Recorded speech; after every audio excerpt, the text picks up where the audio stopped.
네, 안녕하십니까. 저는 방금 소개받은 이동엽입니다. 다시 한번 인사드리겠습니다.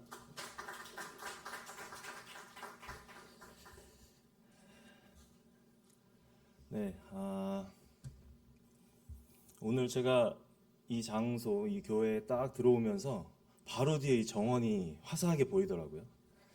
그리고 밖에 보면 이렇게 산도 딱 보이고 뭔가 뷰가 탁 트인 느낌에 참 기분 좋게 들어왔습니다. 그리고 정말 반갑게 맞이해 주셔서 정말 감사하고 한국교회 반동성애 교단 연합 정말 귀한 사역해주고 계신데 정말 감사하고 초청해 주셔서 감사하고요.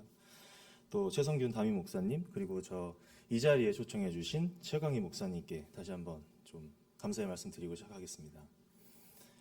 그러면 PPT 보시면 제 소개를 간단히 하고 진행하겠습니다. 물론 뭐 1시간 동안 2시간에서 3시간치의 그 강의 내용을 쭉 이제 말씀을 드릴 겁니다. 이제 오늘 정말 중요한 내용인데 어쨌든 이 이야기를 제가 하게 된 그 배경에 대해서 잠깐 좀 설계를 드리자면 저는 원래 이제 미국에서 미시간 대학교에서 산업공학을 전공했습니다. 이후에 기업 컨설팅 펌에서 일을 하면서 이제 커리어를 이어가다가 MB 때죠. MB 때 카이스트에서 환경경영정책이라는 경영대학원에 과가 생겨서 거기에 1기로 들어갑니다. 이제 그때부터 ESG, 전기자동차, 재생에너지, 탄소중립 이런 이야기 주제를 가지고 이제 연구를 시작을 했었는데 저도 그때만 해도 몰랐습니다. 저도 속았었고요. 그런데 어느 순간 이 모든 녹색 어젠다가 거짓이라는 사실을 제가 알게 되면서 저 또한 계몽된 시기가 있었고 저 혼자 다시 공부하기 시작했었습니다. 이산화탄소의 진실, 정말 탄소 중립과 이 녹색 재생에너지의 이 잘못된 허구 이런 내용들을 혼자 공부하면서 저 또한 다시 한번 계몽하였고 이 내용을 사실은 한 3년 4년 전에는요 대한민국의 과학자분들과 또 제 모교인 카이스트에 계속해서 제안을 했었습니다. 이 문제에 다시 한번 토론해야 되고 정말 국가적 차원의 에너지 시스템과 국가적 차원의 경제적 기반을 이 탄소 중립이 정말 옳은 것인가에 대해서 과학적으로 다시 한번 검증해야 됩니다. 지금 미국은 트럼프 행정부가 들어오면서 굉장히 많이 변화하고 있습니다. 거의 녹색 보조금 다 폐지시켰고요. 제가 오늘 말씀드릴 건데 연간 1,800조씩 쓰던 그 돈을 지금 다 종결시켰습니다. 미국의. 그래서 사실 녹색 카르텔이라고 제가 표현을 하는데 그 배후에는 중국이 있고요. 이 모든 돈의 줄이 다 말랐습니다. 전 세계적으로. 그런데 마지막으로 그 막힌 돈줄에 돈을 다시 한번 지원해 주려고 하는 움직임이 지금 현 대한민국 정권에서 벌어지고 있다. 그렇게 해서 대한민국 여러분, 우리 국민들의 혈세가 거기에 도움이 되는 순간 우리나라는 엄청난 외교적 패착이 될 겁니다. 저는 이 문제를 여러분들께 오늘 공유 드리려고 이 자리에 섰고요. 다시 한번 이 자리에 서서 이런 말씀을 드릴 수 있도록 해주셔서 정말 감사합니다. 자, 그러면 시작해 보겠습니다. 자, 3절 전략 들어보신 분도 계실 건데 실제로 중국 공산당이 쓰고 있는 군사 전략 중에 하나입니다. 자, 이 내용이 뭐냐면 과거와 현재와 미래를 빼앗으면 한 국가를 침략할 수 있다라는 군사적 용어입니다. 자, 과거는 동북공정을 통해서 민족의 역사를 왜곡시키고요. 그 다음에 현재는 국가 체제 전복이죠. 국가 체제 전복의 그 뿌리는 선거 사기입니다. 부정선거고요. 그 다음에 24가지 침공 전술이 있습니다.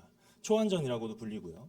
그다음 마지막으로 미래를 빼앗을 수 있는 방법은 국가의 엔진을 꺼버리면 미래를 빼앗을 수 있습니다. 그 엔진은 국가 경제와 에너지 시스템이고요. 그것을 공격하는 어젠다가 바로 이 녹색 사기, 탄소 중립 어젠다입니다. 자, 그러면 제가 기후정음이라는 책을 통해서 우리 국가의 미래를 지키기 위해서 이 진실을 알리는 책을 쓴 거고요. 그 다음에 두 번째는 현재를 지키기 위한 체제 전복에 지금 중국이 어떤 식으로 대한민국을 침공하고 있는가 24가지 이야기를 사례별로 정리를 해놨습니다. 그래서 이 두 가지 책 오늘 이제 전에도 말씀해 주셨는데 뒤에 준비해 왔고요. 전국의 이제 서점에서도 다 판매되고 있습니다.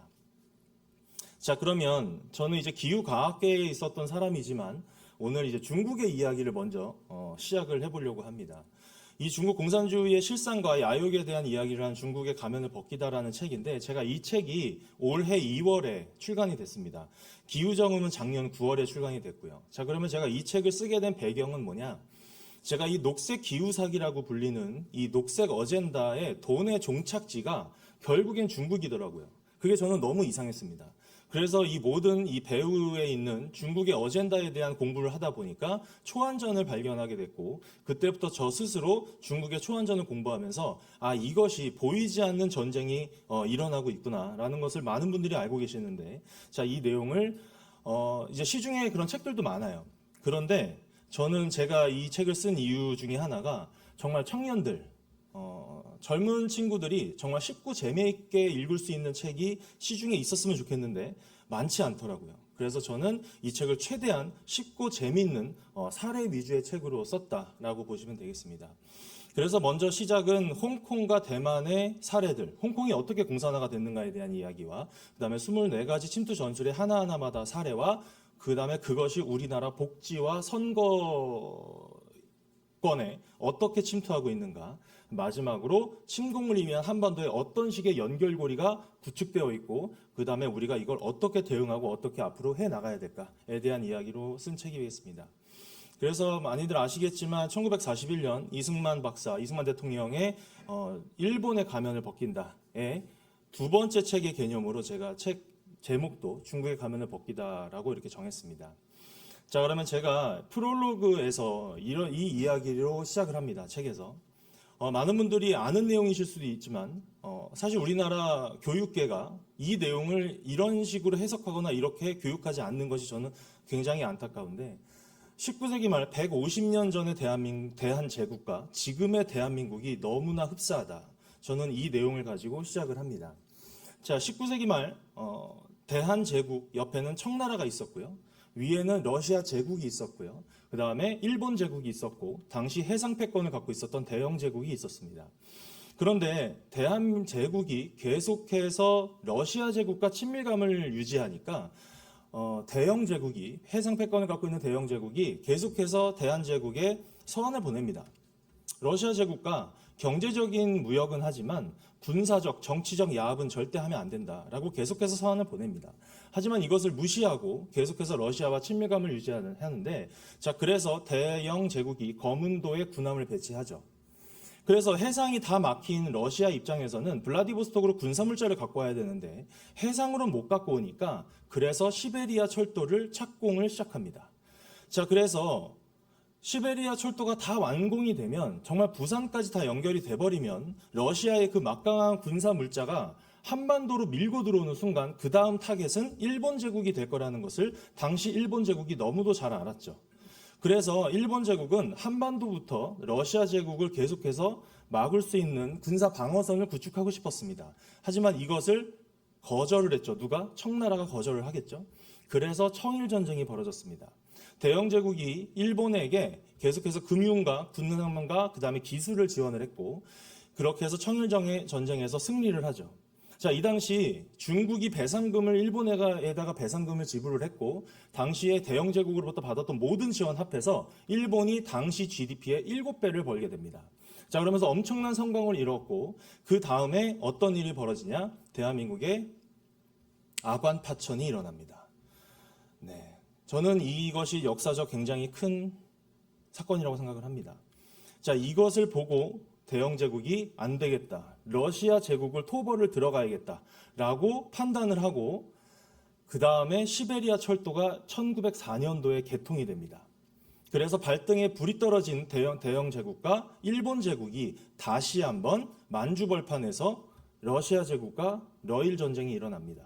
거기에서 승리한 일본은 대영 제국으로부터 동아시아를 관리할 수 있는 관리국으로 동맹국의 개념으로 이제 인정을 받고 불과 5년 만에 한일 합병이 일어납니다. 저는 이 내용에서 어느 한 국가가 잘했다 못했다를 이야기하자는 게 아닙니다. 정말 과학적 팩트를 가지고 과연 대한민국이 주권을 잃었던 이 25년간의 이 엄청난 이야기들의 안에서 과연 대한제국은 어떻게 주권을 잃었을까? 저는 외교적 패착이었다고 저는 생각을 합니다. 자, 그런데 이 내용이 지금 현재 2026년 대한민국에서 거의 비슷하게 일어나고 있습니다.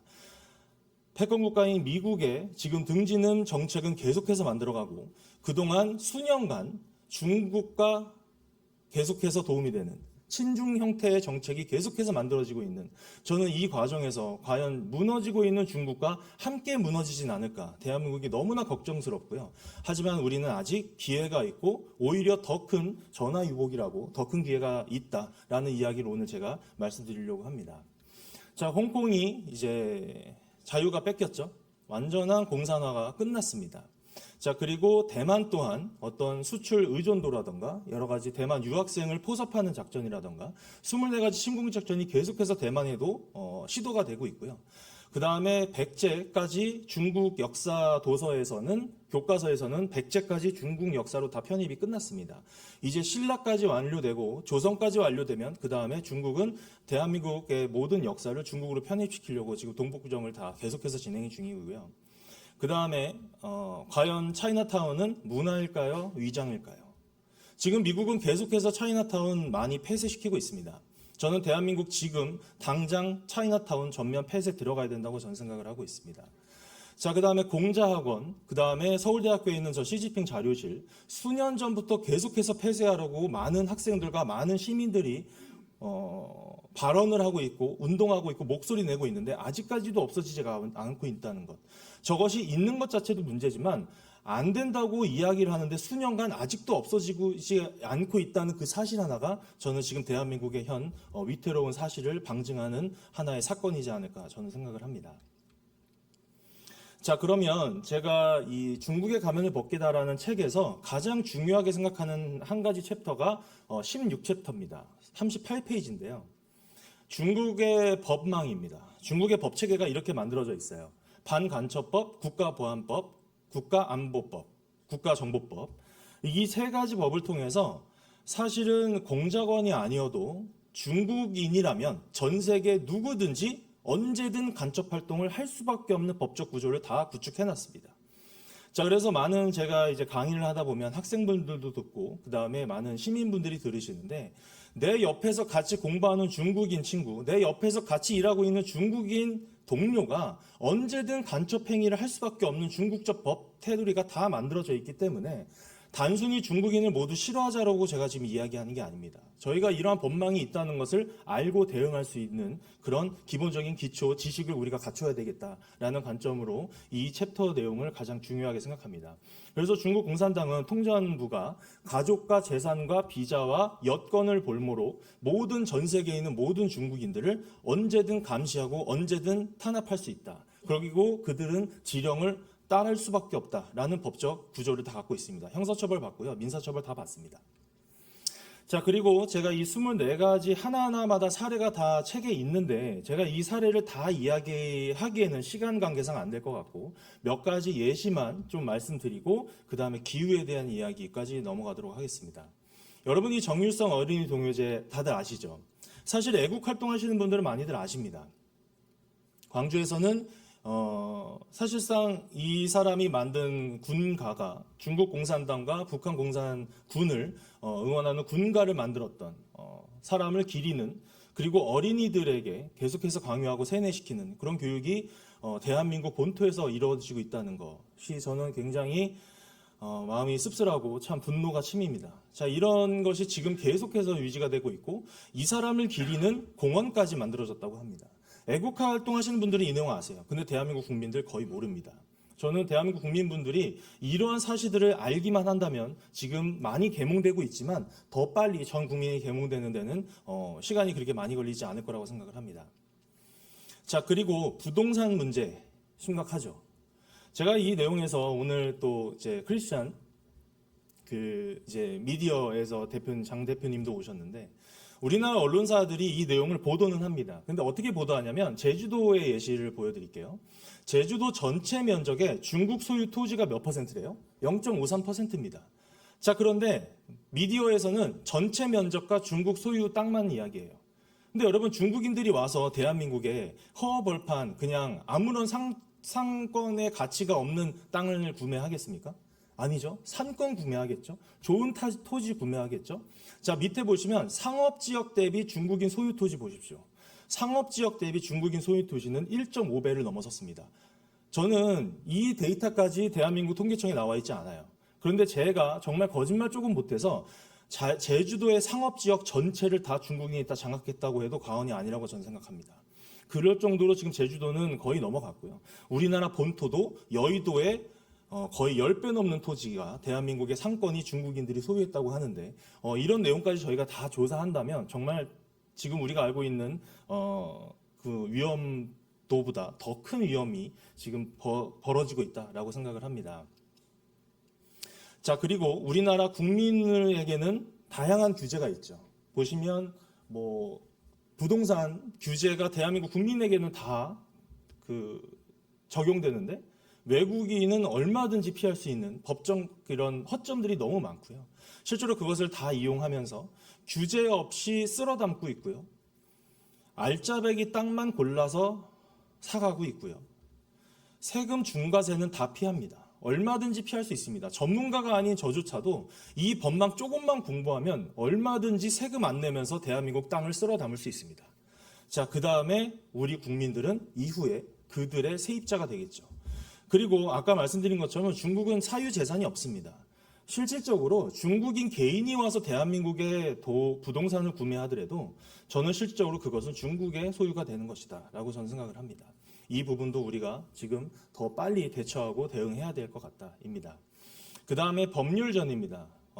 문재인 때 2017년, 2020년 검찰청법과 법원 조직법이 개정되면서 대한민국 법관과 대한민국 검사들이 에 대한 이제 얼마든지 외국인이 다 될 수 있도록 법을 다 바꿨죠. 그래서 외국인이 구속영장을 청구할 수 있고 외국인이 기소를 여부를 결정할 수 있고 외국인이 유무죄를 판단할 수 있는 법체계가 지금 구축됐다는 거. 정말 법치국가인 대한민국에서 말도 안 되는 일이 벌어지고 있는 겁니다. 자, 그리고 이제 선거 얘기입니다. 여러분 스윙보터라고 들어보셨을 겁니다. 이번에 지선에서 이런 여러 이제 잠실 사태도 있고 문제가 있지만 제가 이 책에서 이야기하고 싶었던 건 사실상 저희가 지금 당장 이 부정선거 제대로 바로잡지 못하면 여러분들 외국인이 대한민국에서 3년만 거주하고 18세 이상이고 굉장히 그것도 되게 쉽습니다. 선거권을 가질 수 있다는 것, 지선의 선거권을 가질 수 있다는 거 다들 아시죠? 지금 약 15만에서 20만이라고 이야기하는데 지금 무비자로 중국인들이 물밀듯이 밀려 들어오고 있고 지금부터 3년에서 5년 후면 그 숫자가 얼마나 커질지 저는 가늠도 안 됩니다. 그 숫자가 100만, 200만, 300만이 되는 순간 저 스윙보터의 실체에 의해서 대한민국은 완전히 선거권을 박탈당하는 거다라고 보시면 됩니다. 자, 무슨 말이냐? 사실 이게 2022년 지선 결과인데 경기 안산에 국힘이 승리를 했었어요. 그때 선거권에 이겼습니다. 그런데 몇 표 차로 이겼대요? 181표입니다. 자, 그러면 저 181표 차로 국힘이 이겼는데 저기에 중국인 300에서 400명만 배치시켜서 그들이 원하는 정당에 투표할 수 있게끔 배치시키면 저 선거구 가져갈 수 있는 겁니다. 저렇게 스윙보터 아주 작은 차이의 투표양만큼의 숫자를 중국인들이 투입하면 그 선거 지역구를 다 가져갈 수 있다. 그 지역구가 약 한 70에서 80개 지역구에 약 30만에서 40만 정도의 중국인을 배치시키면 다 가져갈 수 있습니다. 자, 그런 식으로 얼마든지 배치해서 전략적으로 가져갈 수 있는 거예요. 이제는 가짜 투표지를 넣을 필요도 없게끔 그냥 중국인들이 투표하는 모든 정당은 다 이길 수 있는 형태로 우리 국가 지금 선거 시스템이 지금 넘어가고 있는 중이다. 그거의 하나가 바로 이 내각제입니다. 내각제를 지금 계속해서 이야기하는 이유가 개헌 얘기도 제가 좀 이따 말씀드릴 건데 내각제를 통해서 대선을 폐지하고 지선과 총선을 통해서 대한민국의 대통령이 결정될 수 있는 형태로 만들어 놓고 거기에 약 중국인 300만이 대한민국에서 선거권을 갖는 순간 대한민국 국민들이 뽑는 선거는 거의 의미가 없어져 버립니다. 자, 그래서 중국뿐만 아니라 전 세계 공산 세력에 들어가는 작은 라인은 크게 녹색 카르텔, 마약 카르텔, 백신 카르텔입니다. 물론 다른 어젠다들도 많습니다.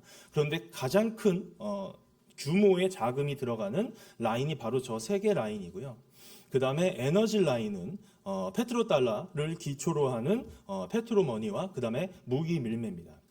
그 다음 마지막으로 부정선거 카르텔과 저 CBDC, 여러분 디지털 화폐, 이거 당장 다 철폐시켜야 됩니다. 당장 다, 사실은 여러분 이 모든 어젠다의 궁극적인 목적은 저 CBDC입니다. 네. 그리고 거기에 뿌리는 바로 화폐 발행권입니다. 그런데 지금 트럼프 행정부가 미 군정이 작은 라인과 에너지 라인은 지금 다 붕괴시키고 있습니다. 잘 잡아가고 있어요. 이란 사태, 베네수엘라 사태 다 저기와 연결되어 있는 겁니다. 자, 그런데 과연 이 부정선거 카르텔과 CBDC 디지털 화폐까지 어떻게 우리가 막을 것인가? 이 문제를 우리가 지금부터 고민해야 된다. 그리고 중국의 가면을 벗기다의 마지막은 2024년도 국회에서 어마어마한 말도 안 되는 예산 삭감이 일어났었죠. 그 예산 삭감이 어떤 결과를 초래하고 있는가? 지금 현재 대한민국에서 벌어지고 있다. 그런 이야기를 썼고요. 그럼에도 불구하고 탄소 중립 예산은 계속해서 증액하고 있다. 40% 증강시켰습니다, 여러분. 탄소 중립 관련된 예산을요, 40% 증액시켰어요. 저는 그 예산안을 보면서 정말 개탄스러웠습니다. 그래서 제가 지금부터 이제 기후에 대한 이야기를 하겠습니다. 이 모든 것은 중국이 배후에 있고요. 공산 세력이 배후에 있습니다. 그리고 이것은 전체주의를 위한 막시즘입니다. 자, 녹색 환장 돈 잔치 중인 국가는 전 세계 선진국가 중에 대한민국이 유일합니다. 미국은 지금 다 폐지했고요. 영국, 독일, 이탈리아 지금 다 개몽되고 있습니다. 정책적으로 중국의 부품 하나 들어간 재생에너지는 전면 수입 금지시키는 법안 다 발의되고 있습니다. 그런데 대한민국이 어떻게 하고 있어요? 그 모든 물량을 다 사들이고 있습니다. 이재명이. 자, 그래서 기재부 기능을 분리했죠. 기후에너지 환경부를 신설했습니다. 그러면서 그들은 지금 여러분들, 우리 국민들의 예산을 가지고 돈 잔치 중입니다.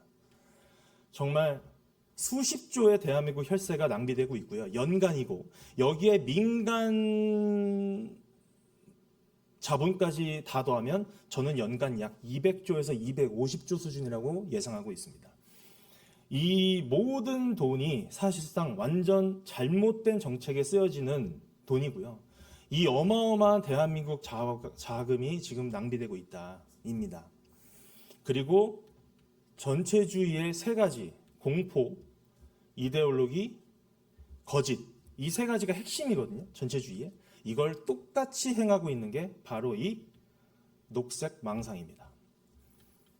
이 공포는 어떻게 만들죠? 가짜 재난을 전 세계인들에게 세뇌시킵니다. 여러분, 제가 뒤에서 재난에 대한 데이터 다 보여드릴 겁니다. 전 세계적으로 재난은 줄어들고 있습니다. 그 다음에 두 번째, 기후위기, 탄소 중립이라는 이데올로기를 구축합니다. 그리고 그것을 구축해서 만들어서 배포하는 기구가 바로 유엔이었습니다. 그래서 미 행정부가 66개 유엔사나 비유엔사나 66개 기구를 탈퇴한 이유가 바로 이 녹색 망상입니다. 자, 그리고 마지막 어떤 거짓? 이 탄소 사기. 이산화탄소 악마화는 완전 다 거짓입니다. 이 세 가지를 똑같이 행하고 있는 게 녹색 사기고요. 전체주의의 아주 뿌리 중에 하나입니다. 여러분, 젠더 이슈와 녹색 기후 사기, 이 두 가지로 대한민국 연간 혈세 수백 조가 낭비되고 있습니다. 그리고 계속해서 대한민국엔 이 전체주의가 뿌리를 내리고 있습니다. 자, 그러면 하나하나 거짓이 무엇인가 말씀드리겠습니다. 자, 이 모든 거짓에는요, 여러분, 가짜 명분이 있고요. 진짜 목적이 있습니다. 가짜 명분은 굉장히 달콤합니다. 대중들이 딱 봤을 때 너무 좋아 보여요. 그게 뭐냐? 탄소 중립의 가짜 명분은 지구를 지키자입니다. 아픈 지구를 지키자. 그리고 그것의 핵심은 이산화탄소 악마화입니다. 자, 그러면 그것의 진짜 목적은 뭐냐? 바로 저 경제 성장의 악마화입니다. 여러분, 대한민국이 어마어마한 경제 성장을 이룩하는 것에 이루면서 어쩔 수 없이 이산화탄소는 발생이 됩니다. 그런데 이산화탄소는 전혀 유해하지 않거든요. 그런데 이산화탄소의 악마를 딱 모든 국민들에게 세뇌를 시키면 그다음부터 저 경제 성장 모든 것을 악마화시킬 수 있습니다. 이것이 바로 탄소 중립의 진짜 목적이다. 자, 그 다음에 아리백 재생에너지의 목적은 이 탄소 배출량을 줄여야 되니까 우리 친환경 에너지를 계속해서 만들어야 된다. 트랜시트해야 된다. 바꿔야 된다라고 이야기합니다. 거짓 기술입니다. 이것의 핵심은 뭐다? 대한민국 에너지 시스템 붕괴가 목적입니다. 여러분, 지금 아직 발표는 안 됐는데 아마 9월이나 10월 정도 되면 이제 에너지 수급 계획 12차가 발표가 될 겁니다. 거기에 저는 지금 정보를 다 받았는데 이미 거기에 일하고 있는 친구, 제 동료들이 몇 분 있어서 저한테 계속 정보를 줍니다. 내년에 대한민국 재생에너지량을 3배를 증강시킵니다. 역대급입니다. 3배 증강시키면 여러분 제가 단언컨대 내년에 매달 블랙아웃 옵니다. 대한민국. 기업들은 계속 나갈 거고요. 국민들은 이제 어마어마한 공과금에 시달릴 거고요. 계속해서 불 꺼질 거고요. 제조업들은 다 해외로 도피할 겁니다. 자, 그 다음에 ESG. 많은 분들이 이제 아시죠? ESG 요즘에 굉장히 큰 화두입니다. ESG는 뭐냐? 착한 기업 만들겠다는 저 가짜 명분을 가지고 소액주주들을 설득시킵니다. 그런데 그 핵심은 뭐냐? 기업 국유화입니다. 기업의 의결권을 국가가 소유하는 정책이 바로 저 ESG입니다. 대한민국의 생산수단을 전부 다 국가가 통제하겠다라는 것이 ESG입니다. 그래서 이 3가지를 가지고 대한민국 경제, 사회 공산화를 완전히 완성시키는 정책을 지금 밀어붙이고 있다입니다. 자, 그러면 트럼프 행정부는 어떻게 이 내용을 규명했고 종멸시키고 있는가에 대한 이야기입니다. 자, 유럽 아실 겁니다. 우리나라보다 약 15에서 20년 전부터 탄소 감축을 굉장히 강력하게 밀어붙였죠. 그 결과 산업전기료 4배 폭등, 대한민국과 미국과 한국 산업전기료 대비 4배에서 5배 비쌉니다. AI 시대 유럽은 거의 경쟁력이 없을 겁니다. 경쟁 못할 겁니다. 그래서 AI 시대는 여러분 미국과 한국과 중국과 일본의 대결입니다. 유럽은 끝났습니다. 그 에너지망으로는 AI 데이터 센터 하나도 못 만듭니다. 자, 그러면 유럽이 어떤 결과를 냈냐? 에너지 시스템 망가졌고 4,400조 청구서 및 빚더미에 앉았습니다. 그런데 지금 대한민국 정권이 15년 전 유럽과 똑같이 행하고 있습니다. 그 결과는 불보듯 뻔합니다. 그리고 AI 시대의 퇴보가 있을 겁니다. 자, 그럼 이제 이산화탄소 이야기해 보겠습니다. 자, 이산화탄소가 정말 안 좋은 거라면 이제 기후위기를 주장하는 사람들은 이산화탄소가 정말 유해하다고 이야기하잖아요. 자, 그러면 그렇게 유해한 이산화탄소가 상위 10개국 탄소 배출량의 45%를 중국이 배출하는데 그럼 중국에게 어떤 제재를 해야 되는 거죠? 그런데 파리기후협약은 뭐 하는 거냐? 중국은 단 1원도 내지 않고요. 선진사회에게 연간 420조씩 분담금 내게끔 담합한 협약이 파리기후협약입니다. 그래서 트럼프 행정부는 이것은 과학이 아니라 완전 정치다라고 해서 바로 탈퇴를 한 것입니다. 자, 그리고 트럼프 대통령이 유엔 총회에서 녹색 사기에서 벗어나지 않으면 당신의 나라는 완전히 망할 것이다. 3번 외쳤습니다.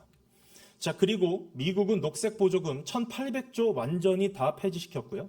그 다음에 ESG 경영, 규제 전부 다 철회시키고 있습니다. 자, 그리고 에이펙에 오셔서 기조연설에서 이산화탄소는 생명의 기체, 클린 뷰티풀 코어를 3번 이야기하셨는데 제가 사실 그때 경주에 가서 클린텔 코리아가 클린 뷰티풀 코리아는 현수막을 들고 트럼프 대통령 환영식을 치렀었습니다. 그리고 이 이후에 바로 기조연설에서 클린 뷰티풀 코어를 3번을 외치셨어요.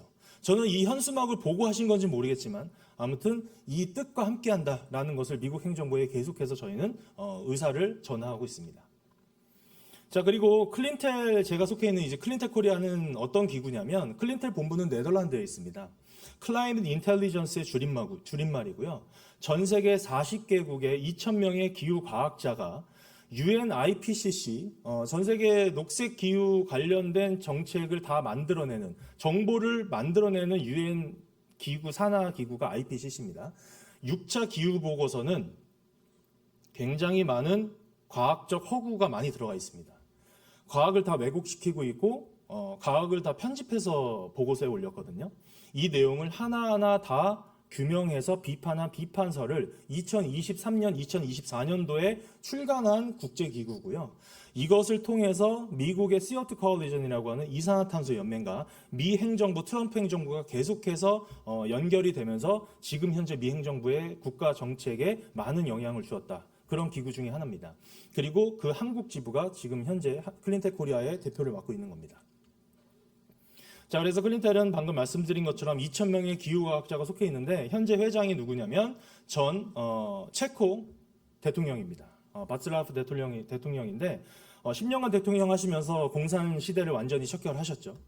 그리고 26명의 대사가 계신데 그 중에 유명하신 분이 존 클라우저 노벨 물리학상 박사님. 자, 이분이 2023년도, 22년도에 노벨 물리학상 수상자신데 2023년도 퀀텀 코리아 오셔서 양자역학에 대해서 이야기하실 줄 알았는데 뭐래요? 정치인들 잘못된 과학 정보 만들어내서 기후과학계를 박살내고 있다라고 13분 기조연설하십니다. 그래서 그 당시에 대형 미디어들이 다 왔었거든요. 일제히 보도를 어떻게 했을까요? 다 멈췄습니다. 보도 안 합니다. 네. 그런데 제가 저 하나 다 캡처해서 가지고 있는 겁니다. 그 다음에 또 그린피스 공동 창업자이신 패트릭 무어 박사님. 지금 여러분 그린피스는요, 중국 자본 들어가서 완전히 다 작용화 끝났습니다.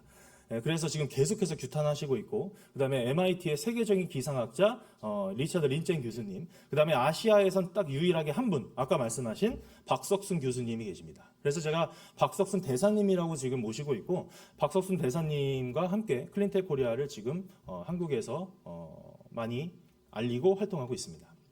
그리고 클린텍 코리아 창립 선언문을 통해서 지금 현재 미 행정부의 정책 기조에 우리는 동의한다라는 서한까지 보냈고요.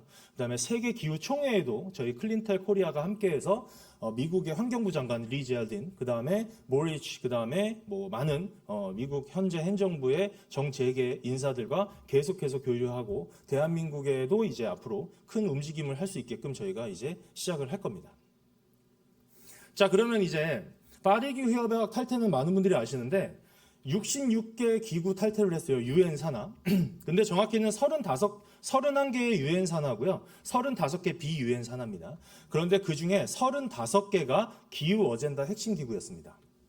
그리고 이 모든 녹색 기후 사기에 2명의 핵심 인물이 있습니다. 그런데 그 핵심 인물이 누굴까요? 두 분 다 한국 분이십니다. 유엔 본부의 반기문 사무총장과 유엔 IPCC의 이회성 의장. 이 두 분이 임기 중에 전 세계 녹색 기후 사기가 완전히 다 완성됐었습니다. 파리 기후 협약, 탄소 중립, 그다음에 송도에 있는 녹색 기후 기금까지. 여러분, 미 행정부는 지금 녹색 기후 기금도 탈퇴해서요. 지금 유엔은 곧 파산할 거다라는 뉴스까지 나오고 있고, 미 행정부가 돈을 안 주니까 운영이 안 됩니다. 그리고 아까 말씀드렸던 IPCC 그 비과학적인 내용들로 가득 차 있는 그 말도 안 되는 보고서를 총괄하셨던 분이 저 이회성 의장입니다. 저는 이 두 분이 앞으로 녹색 기후 사기가 전 세계적으로 이제 규명되면 이 책임론에서 자유롭지 않을 거라고 생각합니다. 어떤 형태로든 책임을 지셔야 될 겁니다.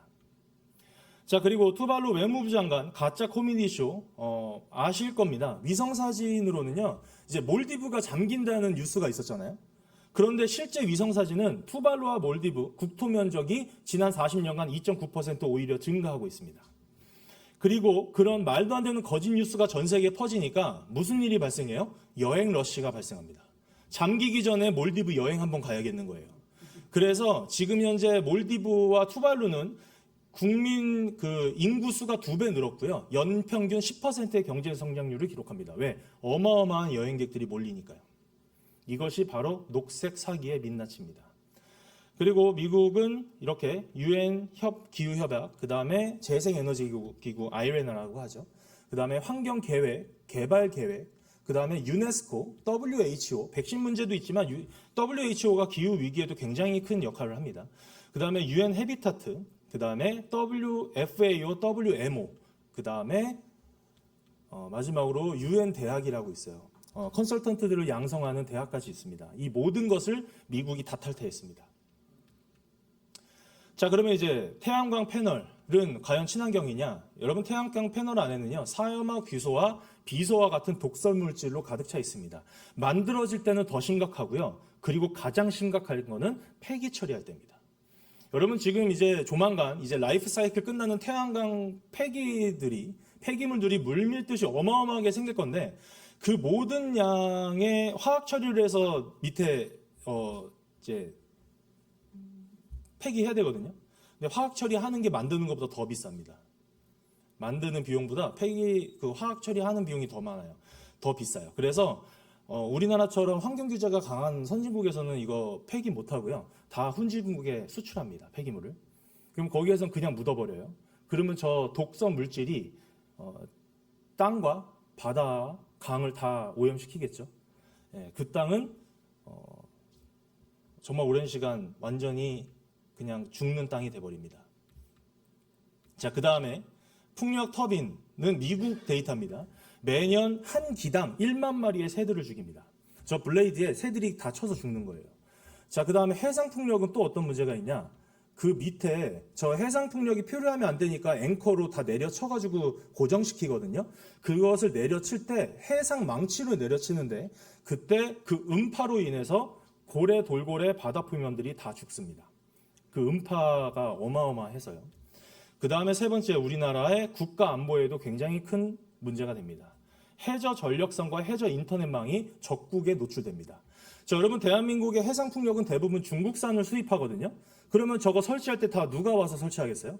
중국 회사들이 설치하겠죠. 그때 저 바다 밑에 가서 대한민국의 해저 맵이 지도가 지금 이미 다 노출 끝났을 겁니다. 그 유사시에 우리나라의 엄청난 국가 안보에 위협이 될 겁니다. 이 내용은 시간 관계상 이제 그래서 많은 학자들이 이 재생에너지의 잘못된 내용, 허구에 대한 이야기를 계속해서 이제 대형 학술지에다가 논문을 게재하고 있다는 이야기입니다. 그래서 앞으로 이제 학계도 많이 바뀌고 있어요, 여러분. 미국이랑 선진국들은요, 학계도 이제 다 눈 떠서요.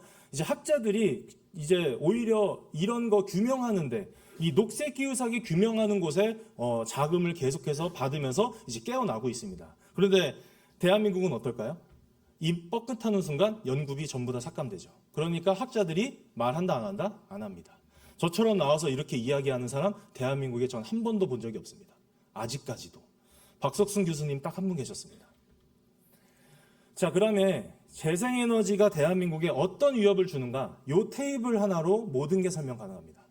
자, 여러분 보시면 숫자가 여러 개죠? 근데 이 숫자 중에 딱 한 가지 굉장히 이상한 숫자가 하나가 있습니다. 그게 뭘까요? 정말 이상한 숫자가 하나 있는데 바로 대한민국의 산업전력요금입니다. 여러분, 산업전력요금은 도매가예요. 기업이 쓰는 요금이니까요. 그 다음에 민간 가정전력요금은 소매가입니다. 자, 여러분, 도매가가 싸야 돼요? 소매가가 싸야 돼요? 도매가가 싸야죠. 근데 다른 나라는 다 도매가가 저렴하죠? 근데 딱 우리나라만 도매가가 역전돼 있습니다. 어떻게 소매가보다 도매가가 더 비쌀까요? 그 이유는 뭐냐? 지금 현재 대한민국 저 에너지 믹스를 보면 정상적으로 되려면 사실은 산업전력이 약 140원, 민간전력이 약 380원 정도 수준이 돼야 됩니다. 근데 여러분, 우리나라 국민들한테 바로 다음 달부터 공과금 2배, 3배 내라고 하면 여론이 어떻게 되겠어요? 난리 나겠죠? 그러니까 그 차액을 전부 다 기업한테 덤탱이 씌우고 있는 겁니다. 왜? 여론 잠재워야 되니까. 전형적인 파퓰리즘입니다. 자, 그 다음에 경제적인 이야기를 하고 있는 거 아니에요. 지금 우리나라 에너지 산업은요, 경제성 다 끝났습니다. 완전히 이념이 다 장악해놨습니다. 대한민국의 에너지 시스템을. 자, 그 다음에 녹색 보조금을 폐지시키면, 지금 미국은 다 폐지시켰다고 했죠. 대한민국 수십조 녹색 보조금 다 폐지시키는 순간 정상적으로 되면 어떻게 될 수 있냐? 대한민국 산업전력은 약 100원대까지 내려갈 수 있고요. 그 다음에 가정전력은 약 220원까지 방어할 수 있습니다. 왜? 녹색 보조금을 다 폐지시키고 우리나라 원자력 에너지 지금 25% 수준이거든요. 그거 50%까지 올려야 됩니다. 프랑스도 그렇게 하고 있습니다. 그리고 우리나라 기술력 전 세계 최고입니다. 그리고 핵 폐기물이요, 전혀 문제되지 않습니다. 많은 사람들이 그것도 다 잘못된 거짓 선동에 세뇌되어 있습니다. 핵 폐기물 문제되지 않습니다. 충분히 해결할 수 있는 기술적 백그라운드 대한민국에 다 있습니다. 자, 그러면 만약에 저게 100원까지 내려가면요, 그 다음에 우리나라 뭐 할 수 있을까요? 미국이 108원이에요. 그러니까 전 세계 경제를 좌지우지하는 겁니다. 기업들이 전 세계에서 가장 저렴한 전력으로 막 이제 성장시킬 수 있거든요, 경제를. 일본만 해도 195원. 여러분, 일본만 해도요, 에너지 시스템 그렇게 건강하지 않습니다. 그리고 저것을 바로잡을 수 있는 여지도 별로 없습니다. 그래서 미국이 누굴 기다리고 있냐? 대한민국을 무엇을 기다리고 있냐? 에너지 시스템 저렇게 100원 정도까지만 낮춰줄 수 있으면 구글과 NVIDIA 같은 전 세계 빅테크의 데이터 센터를 대한민국으로 전부 유치할 수 있습니다. 우리나라는 4대 강으로 이제 물도 풍부한 국가가 될 수 있고요. 우리나라가 저렇게 에너지 시스템을 다시 정상화시켜서 100원대까지 내려가면요, 전 세계 빅테크의 데이터 센터를 유치하는 순간 그 다음에 무슨 일이 발생할까요? 대한민국 경제에, 그 다음에 국가 안보에. 대한민국 청년들은 엄청난 양질의 일자리를 받게 되고요. 국가 GDP뿐만 아니라 국가 안보에도 엄청난 도움이 됩니다. 왜 그럴까요? 저렇게 빅테크의 데이터 센터가 한국 본토에 지어지는 순간 대한민국을 향해서 미사일 한 방 쏠 수 있을까요? 못 쏩니다. 큰일 나거든요. 대한민국은 지금 이 모든 기회를 지금 국민들이 다 박탈당하고 있습니다. 이 정보를 제대로 모른다는 이유 하나만으로. 저는 이 내용을 많은 분들께 알리고 있는 중입니다. 자, 그러면 이제 기후정음에 대한 이야기 해보겠습니다. 자, 그러면 도대체 이산화탄소가 그동안에 우리가 알고 있는 것은 지구의 기온과 기후를 이렇게 아프게 하고 있다고 믿고 있었는데 어떻게 아니라고 하는 것이냐? 이제 의아하실 거예요. 사실 많은 젊은 청년들, 특히 초등학생 친구들은요, 이 3부 내용을 듣고 너무나 재밌어하고 즐거워하고 기뻐합니다. 자, 이 내용을 이제 하고 마무리하도록 하겠습니다. 자, 이산화탄소가 지구의 기후를 조절한다고 믿는 것은 무엇과 같대요? 마술을 믿는 것과 유사하다. 전 세계 최고의 세계적인 기후과학자이십니다. 미국 MIT 대학교 명예교수님이십니다. 자, 그런데 그래서 제가 기후정음을 썼는데 여러분, 기후과학은요 그렇게 오래된 학문이 아닙니다. 기후과학이라는 거는 사실은 오래전에는 없었어요. 그런데 어느 순간 기후과학이라는 학문이 생기면서 굉장히 straightforward, 영어로 straightforward라고 하는데 굉장히 간단하고 굉장히 쉬운 학문이거든요, 여러분. 그런데 저 기후과학을 어렵고 복잡하게 누군가가 만들었어요. 그것의 배후에 유엔이 있었던 거고요. 그것을 이용해서 전 세계인의 혈세를 낭비하고 전 세계인들의 에너지를 낭비하던 게 바로 이 기후 사기극이다라는 겁니다. 이것을 제가 과학적 팩트를 가지고 기후정음을 썼는데요. 자, 이제 기후과학 팩트 체크 해보도록 하겠습니다. 자, 첫 번째 팩트입니다. 자, 가장 강력한 온실가스는 이산화탄소가 아닙니다. 수증기입니다. 그리고 수증기는 이산화탄소보다 100배 이상 더 강력한 온실 효과를 갖고 있고요. 어떻게? 질량적으로나 영향력적으로나. 자, 이게 과학적 팩트예요. 이거는 어느 과학자도 반박할 수 없습니다. 이건 과학적으로 다 규명된 사실입니다. 자, 그 다음에 두 번째 과학적 팩트입니다. 자, 그러면 이산화탄소는 지구 대기 중에 인간이 배출한 양이 있고요. 자연적 배출량이 있어요. 자, 그런데 둘 중에 어디가 더 클까요? 이 대자연, 이런 이 광활한 대자연에서 나오는 이산화탄소가 훨씬 더 큽니다. 인간이 배출하는 이산화탄소량은 너무나 작습니다. 그런데 그거를 부풀리고 있는 것이 지금 현재 학계와 학계죠. 학계 과학자들이 침묵하고 있는 거죠. 자, 그러면 이 두 가지 팩트를 가지고 여러분 이 다이아그램을 보시면 두 가지 오류가 있습니다. 자, 이 다이아그램은 뭐냐면 대한민국뿐만 아니라 전 세계적으로 그동안에 학생들에게 온실가스 기체별 비율을 가르치던 다이아그램입니다. 첫 번째 오류는 수증기를 제외시킵니다. 가장 강력한 온실가스가 수증기임에도 불구하고 제외시켜서 마치 이산화탄소가 가장 강력한 것처럼 전 세계인들을 속였던 겁니다. 자, 그러면 수증기를 넣으면 어떻게 되냐? 다이아그램은 이렇게 변합니다. 95% 이상이 수증기, 나머지가 이산화탄소와 기타 기체들입니다. 대한민국은 거의 유일하게 이 다이아그램을 넣은 책은 기후정음밖에 없습니다. 시중에도 없고요. 시중에 기후정음 한 권이고요. 대한민국 교과서는 다 이 다이아그램만 들어있습니다. 모든 대학교와 모든 학교가. 저는 이 다이아그램을 넣어서 가르쳐야 된다고 주장하는 바입니다. 자, 그 다음에 두 번째 오류는 뭘까요? 인간의 배출량과 자연적 배출량 중에 지금 누가 더 커요? 저 다이아그램은? 인간이 더 크대요. 근데 무엇을 뺐냐? 해양에서 발생하는 화산과 식물과 동물로부터 발생되는 이산화탄소를 전부 다 제외시켰습니다. 그러면 이걸 다 넣으면 어떻게 되냐? 다이아그램은 이렇게 변합니다. 97% 정도가 자연적, 그 다음에 약 3% 정도가 인간의 배출량입니다. 자, 그러면 이 두 다이아그램을 하나로 합쳐서 결과를 내면 이렇게 됩니다. 지난 140년간 연간 이산화탄소 증가량은 인간이 기여한 바는 지구 대기 중에 단 100만 분의 1 수준입니다. 저거 줄이겠다고 지금 전 세계가 수천 조씩 탄소 중립에 돈 쏟아부었던 겁니다. 기후에 전혀 영향을 주지 못합니다.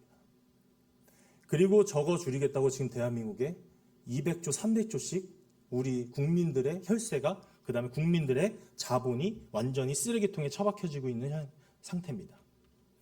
자, 그러면 이제 이산화탄소가 제가 아니라고 말씀드렸어요. 그 기후에 영향을 주는 요소가. 그럼 무엇이 가장 큰 영향을 주느냐? 자, 과학적 팩트입니다.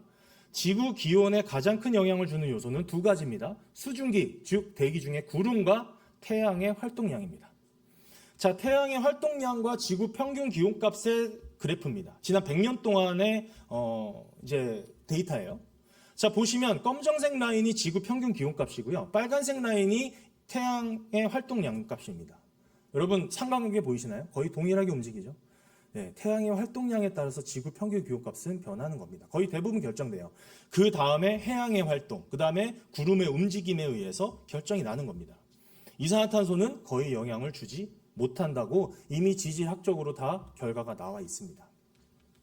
네, 이렇게 그래프가 전혀 연관성이 없습니다. 자, 그러면 이제 다섯 번째 과학적 팩트입니다. 이산화탄소는 무엇의 먹이이죠? 전 세계 모든 지구상의 식물들이 마시고 사는 기체입니다. 그리고 실제로 이산화탄소 농도가 늘어난 건 사실이거든요. 그래서 전 세계 전례 없는 지구 녹지화가 진행 중입니다. 사막 줄어들고 있습니다. 그리고 그 면적은 얼마다? 미국 대륙의 2배 크기입니다. 어마어마한 양의 식량이 늘어나고 있습니다. 네, 해양 산성화 완전 다 거짓입니다. 여러분, 그런 말도 안 되는 거짓 선동에 우리는 이제 깨어나야 됩니다. 자, 그러면 이제 재난 이야기 해보겠습니다. 자, 산불로 소실되는 토지 면적은 계단식으로 어떻게 되고 있어요? 계속 줄어들고 있습니다. 실제 미국 국립소방센터 데이터입니다. 지난 100년간 약 80% 이상 감소했습니다. 산불로 지구가 망하고 있다? 말도 안 되는 거짓 선동입니다. 그런데 이산화탄소 농도는 계속 늘어나고 있는데요. 전혀 상관관계, 오히려 거꾸로 가고 있죠. 그 다음에 두 번째, 홍수의 빈도나 피해 정도 또한 계속 줄고 있습니다. 지난 100년간 몇 퍼센트? 45분의 1 수준으로 줄어들었습니다. 이것도 미국 국립기상청 데이터입니다. 자, 그 다음에 폭염 일수와 강도. 여러분 지금 더우신 것 같죠? 아닙니다. 지금보다 훨씬 더웠던 시기가 언제였다? 1930년대가 지구 산업혁명 이후 가장 더웠던 시기입니다. 1930년대에 여러분 프랑스에선 4만 명씩 폭염으로 막 죽어갔어요. 너무 더워서. 자, 그런데 지금은 어때요? 그때보다 더 낮아요, 온도가. 폭염 일수도 적고요. 자, 그런데 이산화탄소 농도는 어떻게 해요? 계속 늘고 있는데요. 자, 그러면 1930년도는 지금보다 이산화탄소 농도가 훨씬 낮았는데 왜 그때는 더 더웠을까요? 이산화탄소와 지구 평균 기온값은 거의 연관성이 없다는 겁니다. 네. 그래서 이 데이터를 편집 삭제합니다. 누가? 유엔이 그렇게 해왔었습니다. 그 다음에 재난으로 인한 사망률은 99%, 정확히는 99.8% 줄어들었습니다. 사망자 숫자가 저렇게 기하급수로 줄어들었었던 이유는 산업의 문명의 발달입니다. 인간은 경제 발전을 통해서 재난으로부터 보호받을 수 있는 겁니다. 이산화탄소를 줄여서 뭘 한다는 생각 자체가 완전히 잘못된 발상입니다. 이데올로기입니다. 자, 그러면 이제 어떻게 데이터를 삭제했는가 제가 보여드리겠습니다. 몇 가지 예시만 보여드릴게요. 자, 보시면 두 개 데이터 중에 여러분 11년간의 기업 영업이익 추이입니다. 여러분 두 기업 중에 어디에 투자하시겠습니까? 그렇죠? 당연히 오른쪽이에요. 누가 봐도. 정답은 같은 기업입니다. 같은 기업의 데이터를 가지고 저렇게 다른 그래프를 낼 수 있어요. 어떻게? Y축을 보시면 한쪽은 작게 뒀고요. 한쪽은 크게 뒀어요. 그러니까 Y축을 조작을 통해 얼마든지 그래프를 가지고 장난칠 수 있는 겁니다. 이런 일을 하던 사람들이 누구였다? 저 같은 기후과학 컨설턴트들입니다. 네, 정말 말도 안 되죠. 네, 정말 네. 그 다음에 폭염일수 아까 데이터 보여드렸죠? 1930년대 데이터가 저렇게 높아버리니까 1940년, 50년 이전 데이터는 전부 다 삭제시키고요. 1960년 이후 데이터만 보여줍니다. 보고서에 저렇게만 올리는 거예요. 이렇게 편집해요. 자, 이제 여러분 이렇게 편집하면 어떻게 보이세요? 이산화탄소 농도 값이 위에 있는 데이터고요. 밑에는 폭염일수예요. 어때요? 이산화탄소 농도 높아지면서 폭염일수 많아지는 것 같죠? 이런 식으로 전 세계인들을, 정책관들을 속이는 겁니다. 이렇게 데이터 편집하던 곳이 유엔이었습니다. 그리고 이 모든 것을 이제 이것도 마찬가지입니다. 레이샤비크 이제 아이슬란드 도시인데 이제 표면 온도, 이제 빙하 표면 온도 값을 측정한 거예요. 보시면은 앞에 단의 데이터, 저 빨간색 라인은 더 높죠? 그러니까 저기 삭제하고 저 가장 밑에 단부터만 이산화탄소 농도랑 딱 대입시켜서 이렇게 편집시켜서 보고서에 올립니다. 이런 일을 하는 거예요. 예.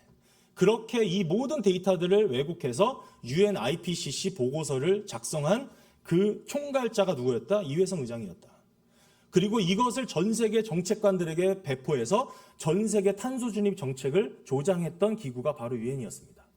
그리고 이것을 알게 된 트럼프 행정부는 전부 다 탈퇴한 겁니다.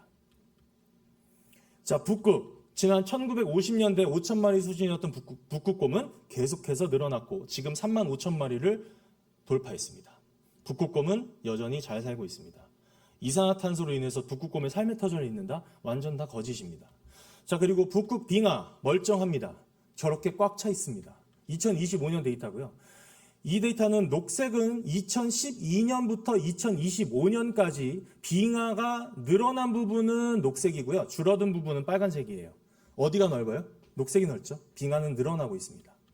그리고 2026년 1월달 꽉 차 있고 3월달, 6월달까지 꽉 차 있다가 여름에 잠깐 녹아요. 그리고 9월부터 다시 또 꽉 찹니다. 자, 저렇게 꽉 차 있는 빙하를 어떻게 뚫고 그 큰 무역선이 지나가겠다는 거지. 북극항로도 거짓입니다. 쇠빙선으로 넘어가는 건요, 여러분. 저 단에서 지표면으로 들어가는 건 쇠빙선으로 들어갈 수 있어요. 그게 낮거든요. 빙하 높이가.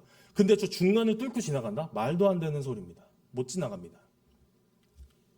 그래서 북극곰으로 이제 선전선동이 안 되니까 북극항로라는 새로운 어젠다를 만든 겁니다. 규명되지 않은. 자, 그 다음에 6번째 과학적 팩트입니다. 기후변화는 여러분 꼭 있어야 하는 자연의 섭리입니다.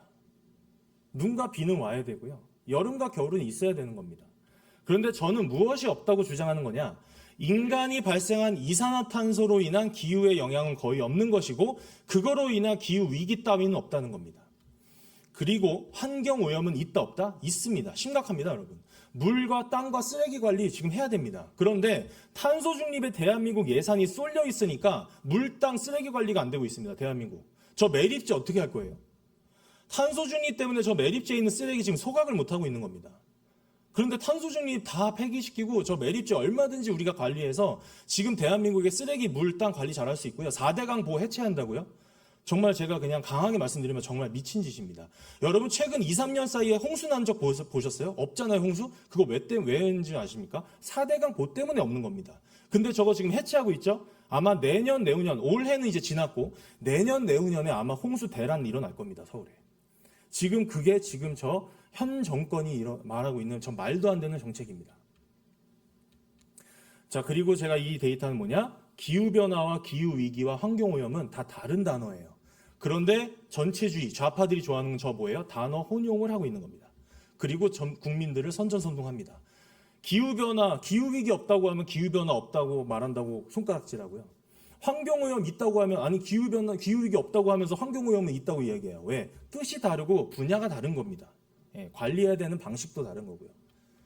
네, 그런 이야기를 말씀드립니다. 그래서 결론은 인간이 발생한 CO2를 줄여서 지구 기후를 관리한다는 이 탄소 중립은 완전한 거짓이다.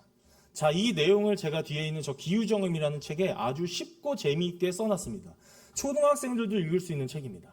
저는 그런 책을 쓰고 싶었고 제가 출간하고 나서 초등학생 친구들한테 DM이 와요. 정말 감사하다고, 고맙다고. 자기들이 어린 나이에 학교에서 배우지 못했던 진짜 과학의 진실을 재미있게 읽을 수 있다고 저한테 DM이 옵니다. 저는 그런 DM을 받을 때마다 힘을 내면서 활동을 하는 겁니다. 자, 이제 광물 이야기하고 중국 이야기로 마무리하겠습니다. 자, 전 세계 광물 시장을 장악한 중국입니다. 그리고 전기차 한 대에 들어갈 배터리를 만들기 위해 약 200톤 이상의 땅이 파헤쳐지고요. 27톤의 광석과 11톤의 소금물로 씻어내야 됩니다. 그리고 저 큰 광산에서 대형 트럭 40대를 쓴다는 가정하에 연간 약 7천만 리터의 경유를 씁니다.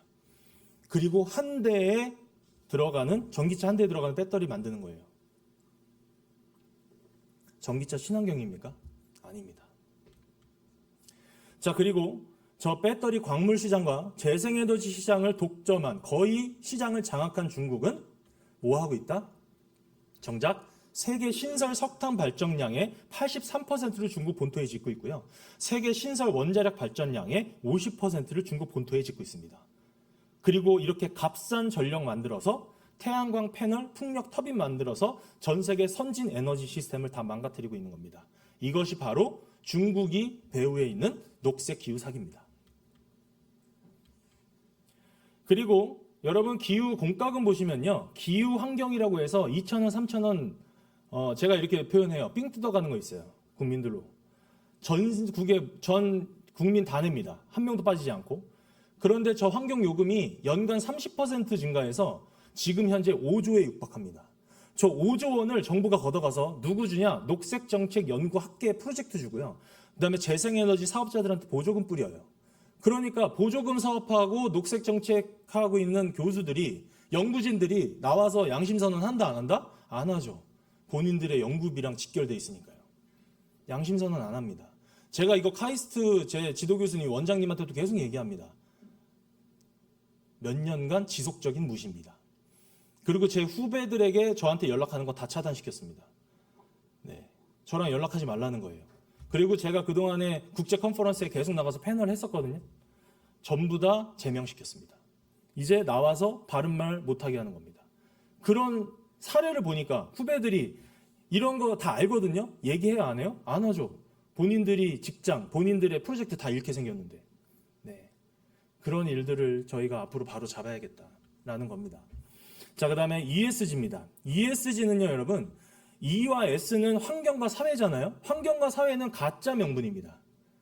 포장지예요. 그게 목적이 아닙니다. 핵심은 저 G입니다. Governance, 기업 지배구조. 저 기업 지배구조를 어떻게 가져가려고 하는 거냐.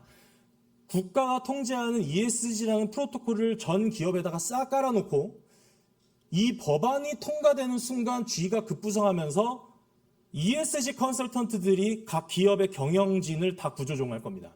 자, 저게 법이 뭐냐? 국민연금과 기관사모펀드가 기업을 지배하는 법안이 지금 통과되고 있습니다.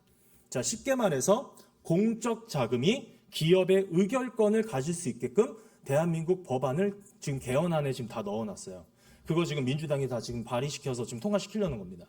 그런데 이거를 반대하는 움직임이 국회에서 지금 이제 국회 세미나가 열렸던 자리에 제가 갔는데 여기에 쓰여지는 무기가 바로 ESG거든요. 저 ESG에 대한 이야기는 근데 저 포럼에서 이야기하지 않더라고요. 그래서 제가 마지막에 끝나기 전에 저 좌장이 카이스트 교수님이셨는데 저 교수님 들고 있던 마이크를 제가 뺏어 갖고 와서 3분 동안 모두 발언했습니다. 너무 답답해서. 거기 계시는 전문가분들도 모르는 거예요. 저 ESG가 저기에 쓰여진다는 거를. 그래서 제가 3분 동안 ESG와 저 기관 사모펀드의 기업 지배 구조, 이 두 가지가 한 전 우리나라 대기업에 지금 다 들어가 있다. 저는 그래서 ESG는 뭐라고 표현하냐면 중공군이라고 표현합니다. 자, 그래서 개헌을 통해서 국민연금과 기관사모펀드가 기업 국유화를 작업을 치는 게 바로 저 ESG다. 그리고 여러분 대한민국의 기관사모펀드의 대부분은 뭐다? 중국 중국 자본입니다. 그 다음에 여기 시간 관계상 넘어가고요. 이제 이것을 법제화하는 순간 쉽게 넘어갈 수 있는데 사실 거짓은요 확장되기도 쉽지만 거품이 꺼지기도 합니다. 쉽게 꺼집니다. 그래서 저희가 이 진실을 많이 알리고 이제 시의회에서도 열렸던 이야기고 제가 모두 발언했던 내용들 여러분 이제 이 시간 끝나면 기후정원 TV라고 유튜브 채널이 있습니다. 제 개인 채널인데 기후정원 검색하면 바로 뜹니다. 거기에 제가 저기서 발언했던 거, 그다음에 다른 곳에서 강연했던 자료, 또 제가 어디 가서 연설했던 자료들, 그런 영상들 다 있으니까 많이 이제 구독, 좋아요도 해주시고 앞으로 또 제가 활동하는 내용들 계속해서 공유드리도록 하겠습니다. 자, 그래서 이제 마지막입니다. 미국 행정부가 녹색 사기와 녹색 이념의 자금과 이 이념을 다 붕괴시키고 있어요. 파리 기후 협약은 이 모든 이념을 담합하는 명분이었고요. 그 다음에 유엔은 이 모든 녹색 사기의 정책을 만들어내던 본진이었고, 그 다음에 돈줄이 바로 저 녹색 기후기금 송도에 있죠.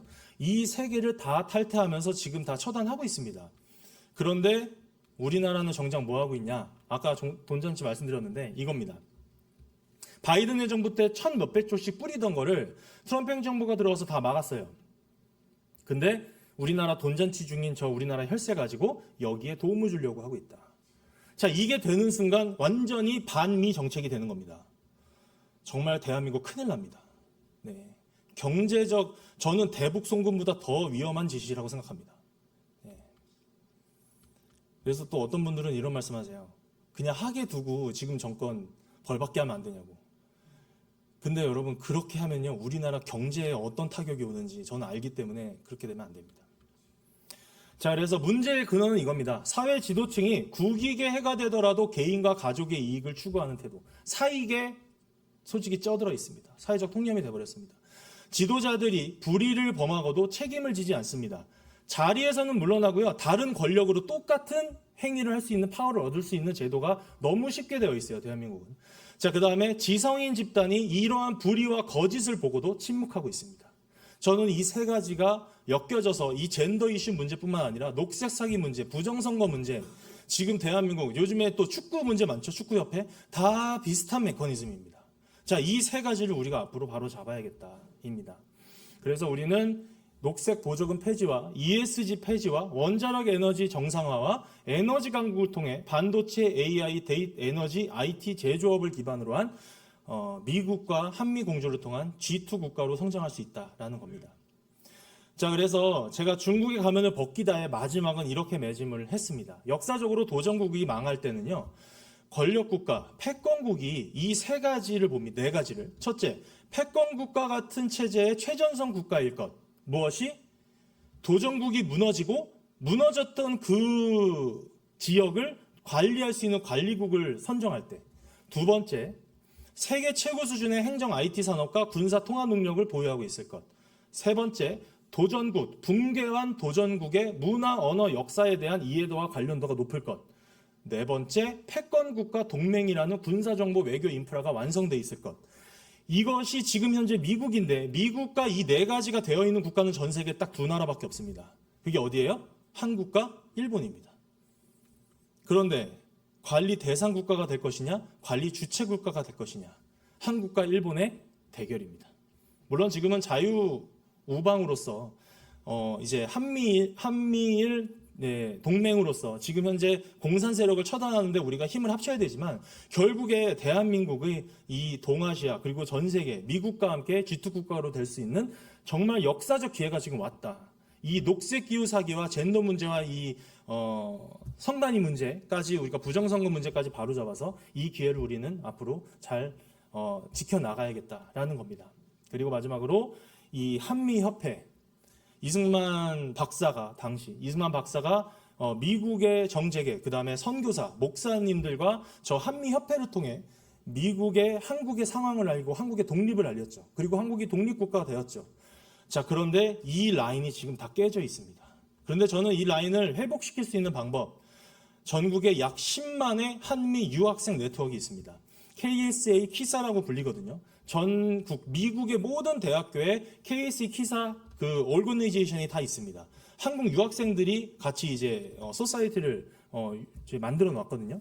거기에 제가 또 미국에서 학교 다닐 때 거기에 전국에 약 4만 명, 당시는 4만 명이었어요. 4만 명의 유학생 네트워크의 보드진이기도 했습니다. 저 3040, 지금 이제 제 나이대가 됐을 거니까 30대, 40대가 됐겠죠? 그 친구들 중에 정말 미국의 역사와 문화와 언어를 공부했던 사람들이 이제 깨어나서 발굴해서 지금 다 미국으로 보내야 됩니다. 그래서 미국의 정재계 사람들을 설득해야 됩니다. 우리가 언제까지 그냥 미국이 도와줄 거라고 기다리면 안 되고요. 지금 대한민국에서 미국의 언어되고 문화하는 사람들을 빨리 청년들을 발굴해서 미국에 보내줘야 돼요.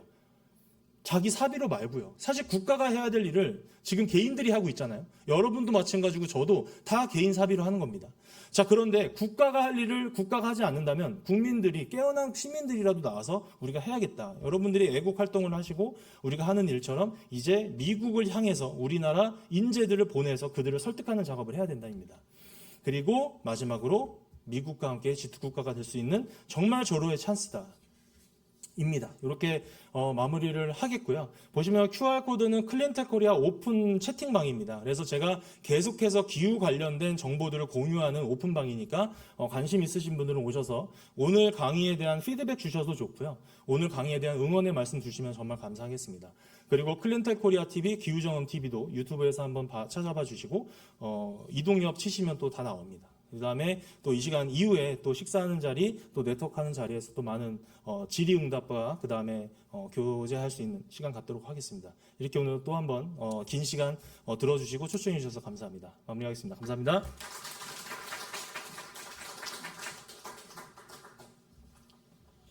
한 3시간 들어야 되는